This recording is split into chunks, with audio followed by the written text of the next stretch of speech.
Another type of trimming we have available to us is a double roller, and it has nothing to do, just one of these need to be on the Smart tool. When we click in the center, we get a double roller, and we'll actually be able to affect both sides. Notice they're pink in the center. As I move to the right on the timeline, the right side gets shorter, the left side gets longer, and vice versa. You can absolutely do this from the keyboard with the M, comma, period, slash key. The period and comma go 1 frame at a time.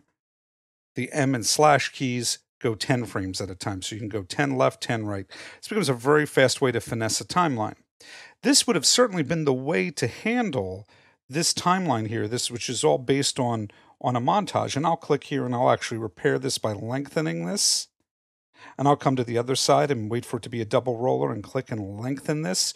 And when two hit, they now become reciprocal. One side works on the other side. And I can use this to fix something cut to the montage. So montage editing is definitely where you use double roller. Another place where you use double roller is when you want to create what's called a split edit, which is one of the most powerful types of editing you can do. When we take a look at this cut right here, I've got a street scene going on, and then I cut into our guy speaking. So I'm just going to hit play.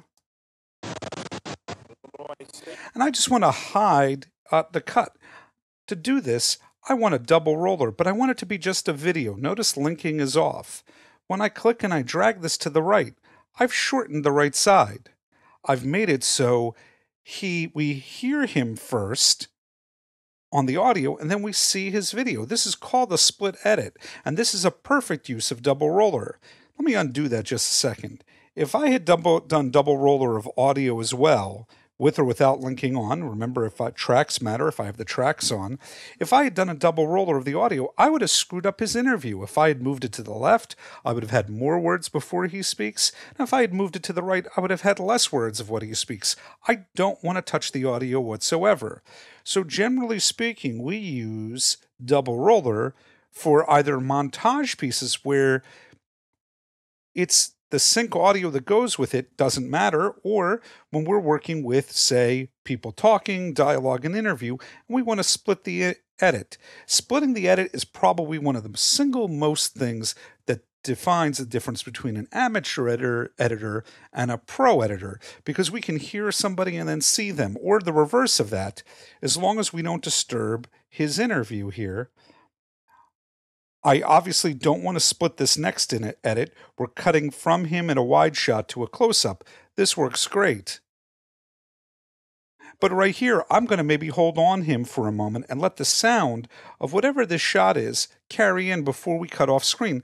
This works as long as he's smiling and the like and not actually speaking, because otherwise I would see his lips move. I could do the opposite. I could take the split the left direction, making it cut in early, where we hear him speaking underneath the signs, and then we cut to the signs themselves. So this is the basic concept of a double roller trim. And again, that general rule takes place. The yellow items are going to shorten the timeline or lengthen the timeline the way they do for the way they do for extract and splice in. The red item works as a lift or an overwrite, and it's not going to affect your general sync of your timeline.